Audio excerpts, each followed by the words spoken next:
જી નમસ્કાર, અમારી ચેનલમાં ફરીથી એક નવા વિડીયોમાં તમારું સ્વાગત છે. મિત્રો, તમે બધા મસ્ત છો, મજામાં હશો. મિત્રો, જે ધોરણ 10 પાસ છે તો એમના માટે એક ખુશખબર છે. ઇન્ડિયન પોસ્ટ ઓફિસમાં સારી એવી ભરતી જાહેર થઈ છે, 25,000 પ્લસ. તો તેના વિશે આ વિડીયોમાં ચર્ચા કરીશું. તો અહીં તમે જોઈ શકો છો, નોટિફિકેશન જાહેર થયું છે. Government of India, ministry of communication, department of post, બરાબર, જીડીએસ સેક્શન માટે.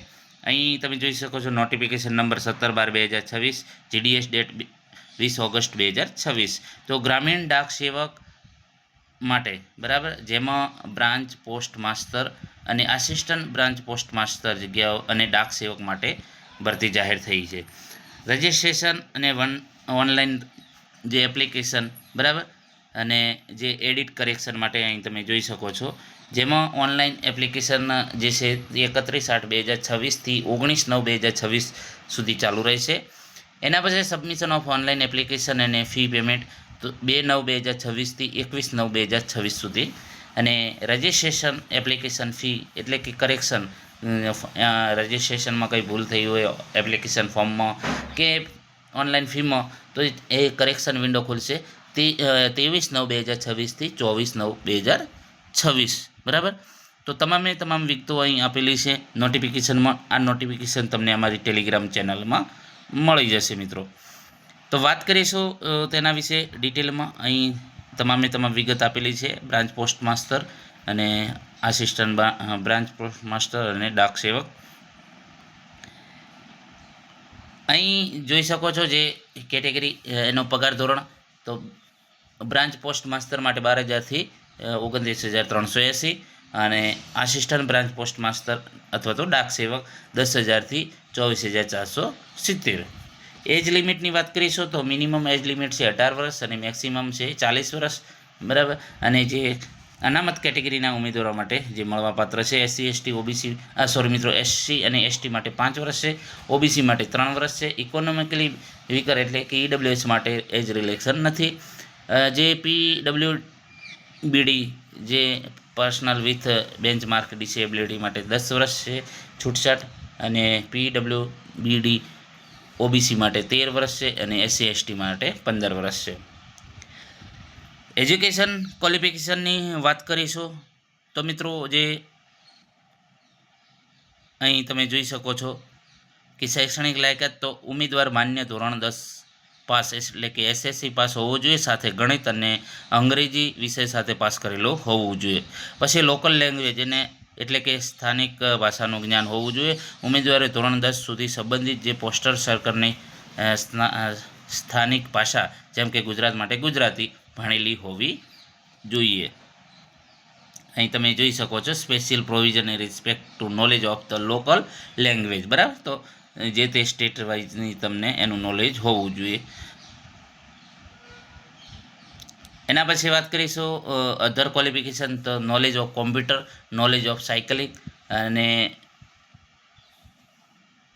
એક્વાઇડેડ મીન્સ ઓફ લાઇવલીહુડ, બરાબર. તો એ વધારાનું જે તમારે કોમ્પ્યુટરનું નોલેજ હોવું જોઈએ, સાયકલ ચલાવતા આવડતું હોવું જોઈએ, અને જે બીજું અન્ય જેને મતલબ કે એને રિલેટેડ, બરાબર, જેમાં તમને ડિઝીલોકર એકાઉન્ટ વિશે પણ તમને એનું નોલેજ હોવું જોઈએ. રિઝર્વેશન એસસી એસટી માટે મળવાપાત્ર છે જે પ્રમાણે આપેલું છે એ પ્રમાણે. એના પછી વાત કરીશું આગળ જે પસંદગી પ્રક્રિયા, બરાબર. તો અહીં તમે જોઈ શકો છો, જેમાં અહીં એપ્લિકેશન કઈ રીતે કરવાનું છે. તો હાઉ ટુ એપ્લાય, તો application are to be submitted in the online mode only at the જે ઇન્ડિયન post.government અથવા તો GDS online.engagement, બરાબર. તો એના પર જઈને તમારે જે છે એપ્લાય કરવાનું રહેશે. સિલેક્શન ક્રાઇટેરિયા કઈ રીતે છે, તો જે છે મેરિટ લિસ્ટ, જે તમારો ધોરણ 10ના બેઝ પર મેરિટ લિસ્ટ જાહેર થશે, એના પ્રમાણે તમને તમારા ગ્રેડ પ્રમાણે અથવા તો જે તમારા મેરિટ છે એના આધારે તમને જે છે પસંદગી થશે. હવે મિત્રો, અહીં એના પછી વાત કરીશું જે તમારે મહત્ત્વના ડોક્યુમેન્ટ કયા છે. 2 set of self attended photo copies of submission, બરાબર. તો કયા કયા ડોક્યુમેન્ટ જોઈશે અહીં તમે આપેલું છે. માર્કશીટ છે, આઈડેન્ટિફાઈ પ્રૂફ, કાસ્ટ સર્ટિફિકેટ જેને લાગુ પડે PWBD certificate, EWS certificate, transgender certificate, date of birth proof, બરાબર. આટલા તમારે જે છે સર્ટિફિકેટ રાખવાના રહેશે.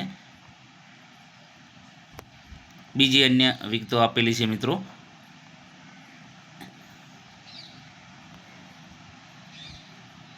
અહીં જે છે આપેલો છે, જે ફોર્મ આપેલા છે, રજિસ્ટ્રેશન કઈ રીતે કરવું એની પણ માહિતી આપેલી છે, બરાબર. એના પછી મિત્રો જે વાત કરીશું, જે સત્તાવાર વેબસાઇટ છે એના ઉપર તમે જે છે રજિસ્ટ્રેશન કરવાનું રહેશે. અને જે છે ફી તો જનરલ અને ઓબીસી માટે 100 રૂપિયા છે, અને SC ST PWD અને ટ્રાન્સજેન્ડર માટે ફી ભરવાની નથી, નિઃશુલ્ક છે. બીજી તમામ અહીં વિગતો આપેલી છે. આ નોટિફિકેશન તમને અમારી ટેલિગ્રામ ચેનલમાં મળી જશે મિત્રો. તો મિત્રો આશા રાખીએ છીએ કે આ માહિતી તમારા માટે ખૂબ જ ઉપયોગી સાબિત થશે. ફોર્મ ભરતી વખતે કોઈ ભૂલ ન કરતા, અને જો સમયસર OTR વન ટાઈમ રજિસ્ટ્રેશન પૂર્ણ કરી લેજો.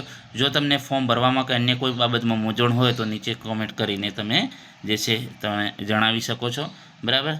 તમામ અહીં વિગતો જોઈ શકો છો, જેની સંપૂર્ણ ડિટેલમાં માહિતી આપેલી છે. જે અહીં તમે જોઈ શકો છો, ગુજરાત માટે આપણે ગુજરાતી ભાષા રહેશે. એમાં ગુજરાતી ભાષામાં તમારે પરીક્ષા આપવાની રહેશે. સોરી મિત્રો, ગુજરાતી તમારે હોવી જોઈએ, બરાબર. એનો લોકલ ભાષા, આમાં પરીક્ષા નથી, ડાયરેક્ટ સીધી ભરતી છે. દાદરા નગર હવેલી, દમણ અને દીવ પણ એમાં સમાવેશ થઈ ગયો છે. List of local language for the GDS માટે, બરાબર. તો અહીં તમામ રાજ્ય સ્ટેટ લેવલમાં આપેલી છે કે કઈ સ્ટેટ માટે કયા જે ભાષાઓ છે, બરાબર. અહીં અલગ અલગ ફોર્મ આપેલા છે મિત્રો, જે તમે ડિટેલમાં ચેક કરી શકો છો. જે નોટિફિકેશન તમને મળી જશે, બરાબર. તો મિત્રો આશા રાખીએ છીએ તમામ માહિતી તમને મળી ગઈ. જો વિડીયો પસંદ આવે તો લાઈક અને શેર કરવાનું ન ભૂલતા.